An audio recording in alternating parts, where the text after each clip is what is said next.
Phone screen के काले होते ही पूरे ऑफिस में ऐसी खामोशी फैल गई जैसे अचानक हर आवाज मर चुकी हो। कोई हिल नहीं रहा था। सिर्फ कंप्यूटर के सीपीयू से आती हल्की भनभनाहट सुनाई दे रही थी। पूजा धीरे धीरे पीछे हट रही थी।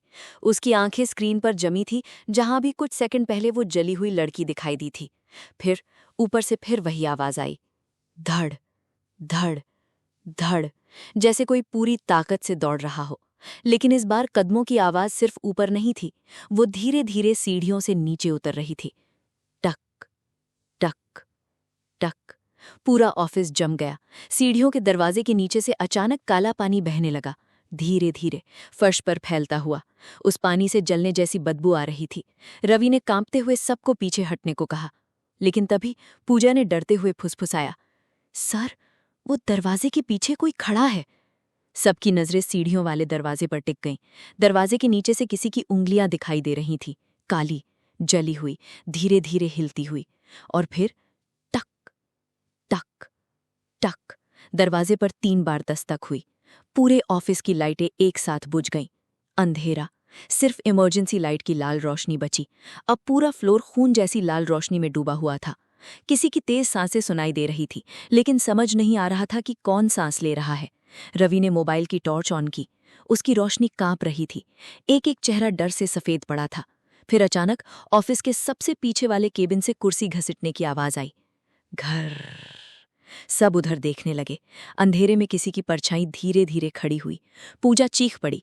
टॉर्च की रोशनी उधर गई, लेकिन वहां कोई नहीं था, सिर्फ घूमती हुई कुर्सी और उसके पीछे दीवार पर गीले हाथों के निशान, जैसे किसी ने जलते हुए हाथ दीवार पर रखे हों।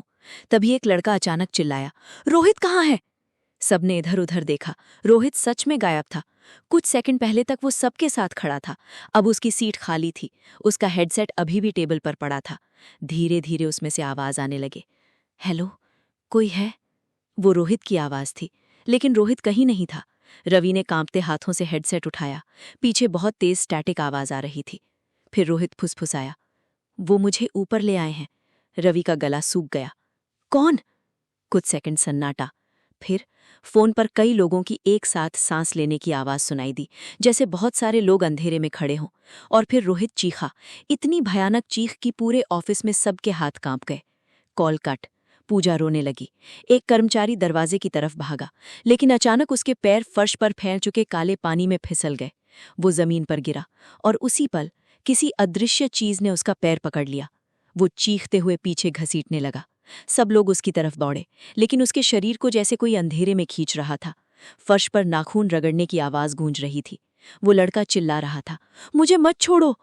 रवि ने उसका हाथ पकड़ लिया। 2 लोग और मदद करने लगे, लेकिन अचानक ऑफिस के सारे कंप्यूटर एक साथ ऑन हो गए। हर स्क्रीन पर वही जली हुई लड़की दिखाई देने लगी।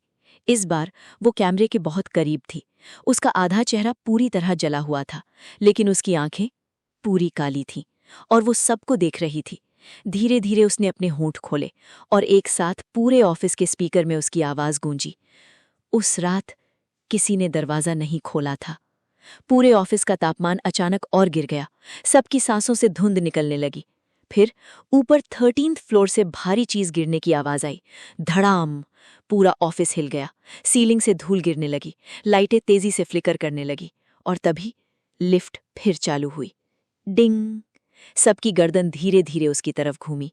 डिस्प्ले पर फिर वही नंबर चमक रहा था, 13। लेकिन इस बार लिफ्ट नीचे नहीं आ रही थी। दरवाजे खुले हुए थे। अंदर पूरा अंधेरा था और उस अंधेरे के बीच कोई खड़ा था, बहुत लंबा, असामान्य रूप से लंबा। उसका सर लिफ्ट की छत से लगा हुआ था। चेहरा दिखाई नहीं दे रहा था, बस 2 सफेद चमकती आंखें। और फिर पूरे ऑफिस के सारे फोन एक साथ बजने लगे।